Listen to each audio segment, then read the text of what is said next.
comenzamos hablando de qué era la historia del arte, por qué había que repensar el modo de hacer historia del arte, y mi invitación a que cuando lean los textos y la importancia, es decir, no es lo mismo, y esto se los digo, estudiar de un Wikipedia o de cualquier enciclopedia que estudiar de textos de autores.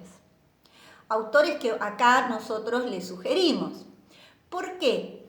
Porque a mí no me interesa la descripción por la descripción misma, sino desde dónde se hace ese análisis de la imagen. Porque ustedes, yo siempre digo, historia del arte prácticamente no se estudia si solo fuera la descripción. Es decir, ustedes a partir de lo que han visto en los talleres y de lo que van estudiando en los talleres y de lo que han visto en Introducción al Análisis, tienen que poder, frente a una obra, analizarla, ¿no? Es decir, entonces, yo voy a ver una obra y la puedo analizar formalmente, la puedo analizar denotadamente y la puedo analizar connotativamente. Es decir, si historia del arte es meramente describir y decir, primero pasó esto, después pasó esto, nos pegamos un tiro, ¿no? Sino que la historia del arte tiene que enseñarnos a observar los modos de observar, de construir el mundo de las distintas épocas y tener una mirada también más amplia de que no hay un único criterio de belleza, no hay una única manera de representar. Y en especial durante todo este año, y por eso habíamos trabajado el texto, ¿se acuerdan de Mircea Eliade? Sobre lo sagrado y lo profano, y decíamos que eran modos de estar en el mundo, modos de ser en el mundo, y que si iba a haber algo que nos iba a unir durante todo el año en esta cursada, era que dominaba la concepción de lo sagrado.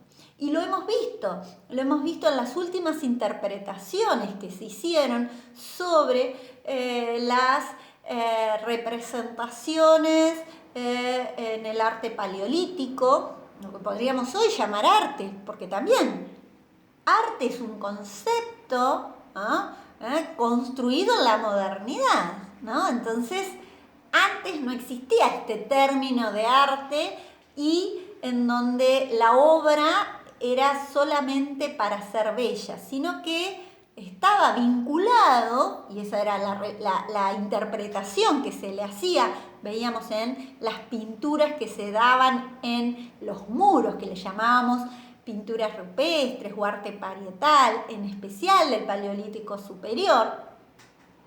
Luego, bueno, algo del Mesolítico y del Neolítico, pero y después vimos incluso algunas pequeñas esculturas, pero estas representaciones tenían que ver con este mundo sagrado, ¿no? Esta capacidad del hombre de simbolizar y de tener, como lo tenemos nosotros, una concepción de un más allá, de un pensamiento que está más allá de este pensamiento físico, ¿no? Decíamos, si hay algo que nos caracteriza como seres humanos, que somos seres simbólicos, que mediatizamos nuestros instintos, ¿no? Y que podemos representar, ¿no? Representamos a partir de los sueños, pero también representamos a partir de lo gráfico, ¿no? Es decir, los distintos grafismos.